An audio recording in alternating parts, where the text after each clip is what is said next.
வணக்கம். என் பெயர் சூரியமதி. நான் மலேசியாவிலேருந்து வரேன். மலேசியாலேயும் நிறைய டெம்பிள் சுற்றியிருக்கேன். இந்தியாவில் வந்தும் போனேன். பட் மகாதேவன் எனக்கு இங்கே தான் விடை கொடுத்துருக்காரு. நான் வரும்போது ரொம்ப அழுது கவலையோடு வந்தேன். நிறைய என்னோடய கேள்விக்கு யாராலையும் பதில் கொடுக்க முடியலையே மகாதேவான்னு. ஆனால் இங்கே வந்தோடனே எனக்கு பதில் கிடச்சிருச்சு. ரொம்ப நாளாகவே அவரை பார்த்துட்டு நான் மனசால் அப்படியே தியானம் பண்ணுவேன். எப்படியாவது உங்களோட ஆலயத்துக்கு வரணும், தரிசனம் செய்யணும், அப்படி ரொம்ப தியானத்துலலாம் அவர்கிட்ட வேண்டிப்பேன். நான் நினச்சி பார்க்கல இவ்வளோ சீக்கிரத்தில் இங்கே வருவேன்னு.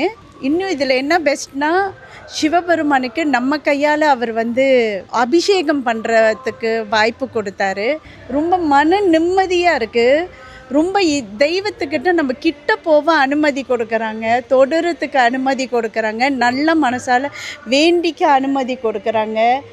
இங்கே சாப்பாடு கூடயும் பசின்னு போகிறதுக்கு யாரும் இல்லை. அவ்வளோ நல்லா இருக்குது. ரொம்ப பிடிச்சிருக்கு. ரொம்ப அமைதியான சூழல். நிறைய கோயிலுக்கு போயாச்சு. ஆனால் இங்கே கிடைச்ச ஒரு மன அமைதி, மனம் சந்தோஷம், அந்த பக்தி, அதெல்லாம் ரொம்ப ரொம்ப ரொம்ப நல்லா இருந்தது. நாங்கள் நினைக்கிறோம் திரும்ப போக மனசே வரலை. ஆக்சுவலி மனசே வரலை.